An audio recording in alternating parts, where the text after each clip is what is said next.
To jest Polski Codziennie, strona z podcastami i wideo do nauki języka polskiego. 1 maja, Święto Pracy. Dzisiaj o tym.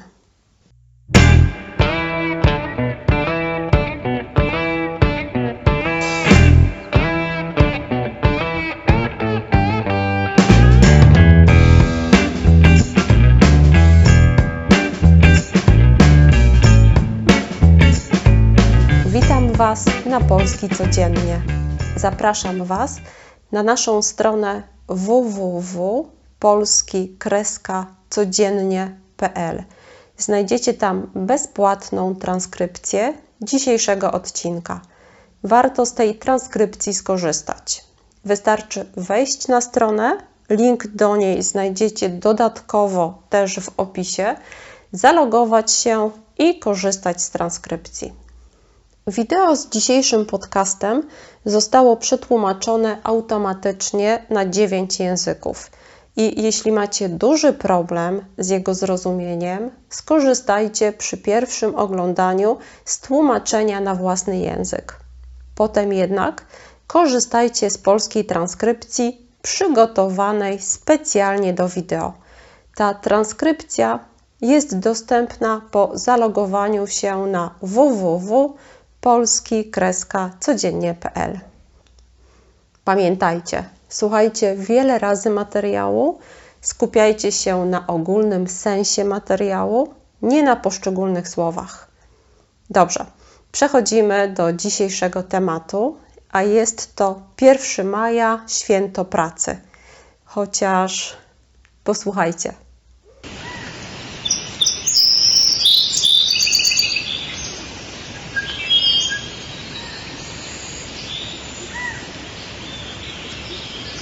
Prawda, że pięknie? Zaczyna się maj. Dla mnie najpiękniejsza pora roku i najpiękniejszy miesiąc roku. W tym roku jest dosyć chłodno, ale już widać, że natura obudziła się do życia po zimie. Wszystko się zieleni, czyli wszystko staje się zielone. Liście na drzewach stają się zielone, trawa też. I jest to taki kolor zieleni, który można zobaczyć tylko w maju. Nigdy potem zielone drzewa nie są tak zielone jak w maju. A może to tylko moje wrażenie. 1 maja to święto pracy. Jest to święto międzynarodowe, które obchodzi się od roku 1889. Dzisiaj opowiem Wam o 1 maja. O święcie pracy. Pierwotnie chciałam opowiedzieć tylko o tym, jak to święto obchodziło się w Polsce i jak obchodzi się je obecnie.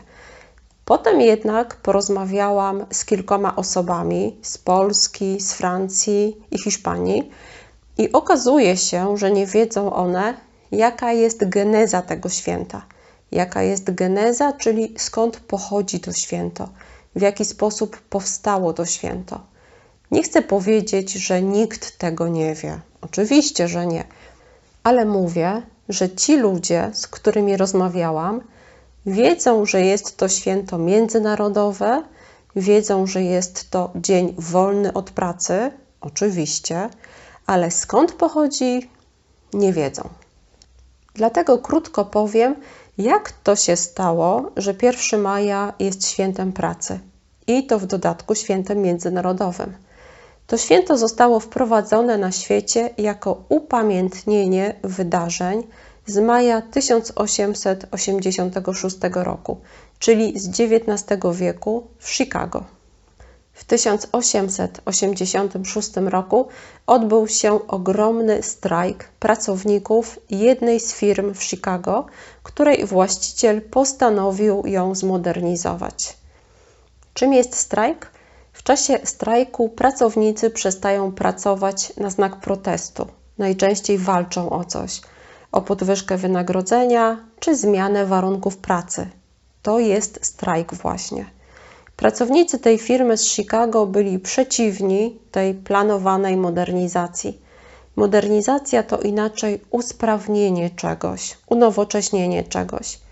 Tak więc ci pracownicy wiedzieli, że modernizacja będzie się wiązać ze zwolnieniami ludzi i postanowili zastrajkować. Początkowo manifestacje były pokojowe. Potem doszło do bójki między strajkującymi a policją.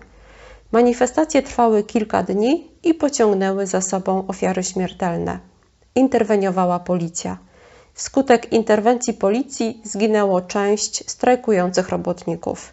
Trudno określić dokładną ilość ofiar. W wyniku tych starć środowisko działaczy robotniczych zostało poddane represjom. Aresztowano 8 osób, z czego 7 skazano na śmierć. Tak więc taka jest geneza tego święta, nazywanego Świętem Pracy. Świętuje się po to, aby upamiętnić te wydarzenia, żeby o nich nie zapomnieć. Jak widać, z różnym skutkiem, bo niewiele osób o tych wydarzeniach dzisiaj wie. Tyle o genezie samego święta. Teraz powiem o Polsce i o tym, jak to święto traktuje się w Polsce. W Polsce Święto Pracy jest świętem państwowym od roku 1950. Święto państwowe oznacza, że zgodnie z prawem jest to dzień wolny od pracy. W tym roku ten dzień świąteczny przypada w sobotę.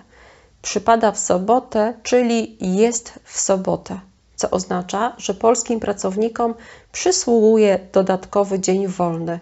Pracownicy mają prawo do 1 dnia wolnego. W praktyce pracownik ustala z pracodawcą, kiedy może wykorzystać ten dodatkowy wolny dzień. Może sobie przedłużyć wakacje, może sobie zrobić dłuższy weekend lub po prostu wykorzystać go w tygodniu jako wolny wtorek lub środę na przykład. W Polsce Święto Pracy obchodziło się już wcześniej. W zasadzie po tych wydarzeniach z Chicago, które odbiły się szerokim echem na świecie. Jeśli mówimy, że coś odbiło się szerokim echem, chcemy powiedzieć, że było o tym głośno. Mówiło się o tym. Ludzie rozmawiali między sobą. Było to ważne wydarzenie. Na ziemiach polskich pierwsze obchody miały miejsce w 1890 roku, czyli w czasach, kiedy Polska znajdowała się jeszcze pod zaborami. I odbywały się często wbrew woli zaborców. Kim byli zaborcy? Były to kraje, które w latach od 1772 roku do 1795 roku podzieliły Polskę między siebie. Była to Rosja, Prusy, czyli obecne Niemcy i Austria. W wyniku zaborów Polska na 123 lata utraciła niepodległość. W tym czasie 1 maja odbywały się obchody, jak powiedziałam, często wbrew woli zaborców. Były manifestacje atakowane przez policję, dochodziło do krwawych incydentów. Święto Pracy obchodziło się w Polsce w różny sposób, w zależności od czasów. Ja skupię się na tym, co działo się po II wojnie światowej, dlatego że najbardziej spektakularnie obchodzono to święto właśnie po II wojnie światowej. 1 maja był wykorzystywany przez władze komunistyczne do celów politycznych, do propagandy politycznej, do tworzenia wrażenia, że Polacy są zadowoleni z życia w Polsce. Pamiętajmy, że w Polsce panował wtedy komunizm. W 1950 roku polski rząd komunistyczny zdecydował, że 1 maja będzie świętem państwowym. W czasach komunizmu w tym dniu organizowano liczne pochody. W każdym mieście był pochód, na którym obecność była obowiązkowa. W pochodach brały udział całe zakłady pracy wraz z rodzinami. Najbardziej spektakularnym pochodem był zawsze ten organizowany w Warszawie. Zawsze budowano trybunę dla kierownictwa kraju, trybunę, przed którą maszerowały całe grupy zawodowe. Osobno górnicy, osobno hutnicy i inne grupy zawodowe. Tacy ludzie byli specjalnie ubrani. Maszerowali w swoich uniformach galowych. Taki strój to rodzaj munduru, który symbolizuje przynależność do jakiejś grupy, na przykład do grupy górników. Taka parada grup zawodowych to zawsze interesujące widowisko, bo wiele z tych mundurów naprawdę budzi podziw. Są eleganckie, ozdobione w różny sposób. Górnicy mają na przykład piękne czapki z pióropuszami. Pióropusz to dekoracja wykonana z piór ptaków. Tak więc w tym pochodzie szli pracownicy, przedstawiciele różnych grup zawodowych. Maszerowały też całe szkoły z odświętnie ubranymi dziećmi. Dziewczynki miały warkocze z zawiązanymi kokardami. Wiecie, co to są kokardy? To takie wstążki, które wiązało się na włosach. Jeśli dziewczynka miała długie włosy, można było zapleść warkocze i ozdobić je kokardami. Dziewczynki szły w kolorowych sukienkach, chłopcy w odświętnych szortach. Wszystkie dzieci miały białe podkolanówki. Wyglądały naprawdę bardzo elegancko. Taki spektakl ładnie wyglądał na zewnątrz, dla przypadkowego obserwatora. Był jednak reżyserowany i szczegółowo przygotowany na wiele dni wcześniej. Jaki był cel takiego pochodu? To proste.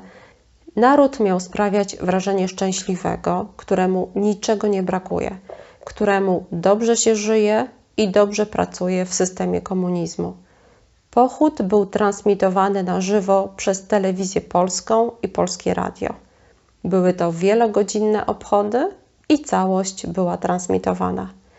Na takiej trybunie stali przywódcy narodu, przywódcy kraju, którzy pozdrawiali maszerujących ludzi.